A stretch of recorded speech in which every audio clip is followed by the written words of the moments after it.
Hello everyone, let me introduce myself. My name is Nadya Apriliani Nurvania. I'm from Class 4D English Education Department UIN Sunan Gunung Jati, Bandung. So, in this material, I will explain about different type of learners and principle of TEYL. So, let's check it out.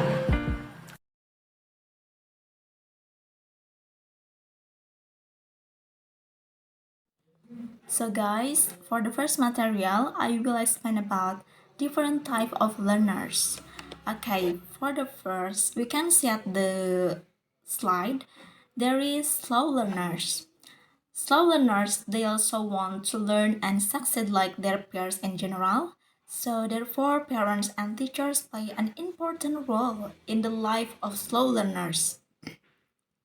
Since higher support for them will help them overcome their problems in learning, therefore we must be the main motivator for them. Then how to overcome and help slow learners learn? There are some tips. Let's discuss them one by one. Okay, for the first, we have to create healthy atmosphere at school and also in the community. And then the teacher's first responsibility is to build up confidence among these learners.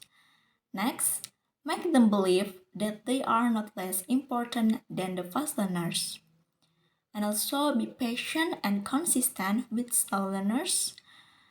Arrange to teach according to their interests. And then find creative ways to deal with their situation without affecting the whole class. Create emotional security by not embarrassing them in front of their peers. Identifies and concentrate on their weakness. Also, allow more time to figure things out that is allowed for in the syllabus. Repetition of keyword and concept of every basic instruction. Do not overspeak but overteach. Very important to praise every small effort of the slow learners in front of the class and then recognize and reward their participation. This will boost self-confidence. And then arrange for extra classes after school. Do not reprimand them in front of the class. Do that in private. Concentrate on reading and not on writing. Oral education is more beneficial for them. And then encourage them to complete tasks even if it must be postponed. Do not overprotect them. The teacher must work closely with the parents, be available and open to communication. Okay guys, so the next material is about fast learners. So for fast learners, they have several characteristics, so let's discuss about that. For the first, fast learners, they are learning by doing, and then they not afraid to say I don't know, realize that many questions have no answers, can explain to a kid, able to visualize it, and do more, think less. Okay, maybe that's all about characteristic of fast learners. So, fast learners have a faster understanding and memory of factual information than other children their age. They get bored easily if they are not preoccupied with challenging work. So don't give fast learners the same extra work if they finish earlier, but give them different and additional activities that are cognitively challenging and challenging for them to do because they like challenging things and love new things too. So it will be nice if we include several material from this material that I will explain. Okay, for the first, we can. So as we know, the fast learners really like challenging activities or they really like challenging in their learn. So it would be nice if we include this material. For the first, reasoning and logic problems, reading comprehensions, language application and foundational skill, map work, science activities, And the last, vocabulary work. It would be nice for us to also include fast learners to help slow learners in class learning. Okay, let's move to another points. There is passive learners here. Students come from various backgrounds and bring with them different personality types. Some arrive motivated and confident in their abilities, ready to take risks with a growth mindset. And others, for various reasons, are held back by a lack of self esteem and self confidence. Maybe they are shy or introvert, and one type of student in the class, namely, they are active and also passive. Then, how to handle passive student? So, we can do various ways below. The first is create trust in the classroom. On a scale of 1 to 10, building trust has a value of 10 on the scale. Helping students feel accepted and part of community can go a long way in encouraging them to take the risk needed to learn something new or complex. A simple task like speaking up or conversation before class and listening and responding without judgment can prompt students to open up. Make sure to let them know their thoughts are valued. As their comfort level increases, they will likely speak up more often. And then make learning relevant. Relevance can make or break the amount of student voice in the classroom. How often have you heard students say, "Why are we learn this? I'll never use it." Make sure you explain how helpful this knowledge can be in their lives. Watch enthusiasm raise with lesson connect or student experience. And then it's okay to make mistake. Put yourself out there.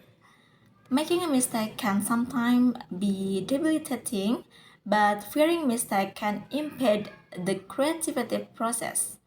The key is normalize the act of making mistakes and then allow students a choice to encourage participation.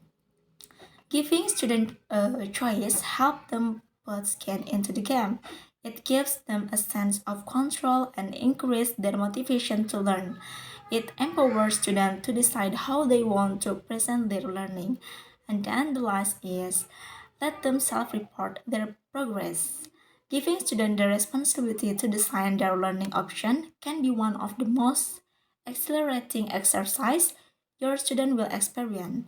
Teacher-led assessment are the most treated aspect of the learning process. Okay, for the last point is about students with special needs. Educators and administrators can do a lot to support students with disabilities in achieving their potential. Here are some steps we can take when teaching students with special needs. The first is stay organized. Creating an organized classroom with minimal distraction can help students feel focused without adding unnecessary structures. Teacher can create systems for helping students organize their notebooks while also making space for them to take a body break if they feel overwhelmed. And then keep instructions simple. If students struggle to stay focused or take in a lot of information at once, try to break things down into smaller tasks that feel. If students struggle to stay focused or take in a lot of information at once, try to break things down into smaller tasks that feel more manageable and allow them to feel like they are accomplishing things throughout the day. Keep instructions simple. If students struggle to stay focused or take in a lot of information at once, try to break things down into smaller tasks that feel more manageable and allow them to feel like they are accomplishing things throughout the day. And then the next is create opportunities for success. Students with special needs can often feel like they struggle to success, so create opportunities for them to recognize and celebrate their accomplishment. Creating lessons that lead to positive results and introducing rewards can help them stay motivated. And the last is don't feel pressure to be perfect. Be patient with yourself and the student. Encourage you will both make mistakes and learn from them along the way. And then for the second material is about principle of TEYL. Okay, for the first is learner-centeredness. This has been defined most simply as an approach to learning in which learners choose not only what to study, but also how and why the topic might be of interest. An example of an activity that we can take is that we can get children into several groups. Then we give them a theme and let them discuss the theme as they please. Then, after learning ends, we can ask about what they have discussed. And then the second is contextual learning. Contextual learning is learning concept that help teachers relate learning material to children's real-world situation and encourage children to make connection between the knowledge they have and its application in daily lives. An example of an activity that we can practice is when we explain something to children, we must allow the object we are explaining to be in front of them. The third is implicit learning. Learning implicit is the learning of complex information in an unintentional way without awareness of what has been learned. Which activity we can use it in class, for example, when we give a punishment to a child, we can explain why they were punished without them realizing they will know that it's a violation. And the last is meaningful learning. This theory is a process of linking new information to relevant concepts contained in one's cognitive structures.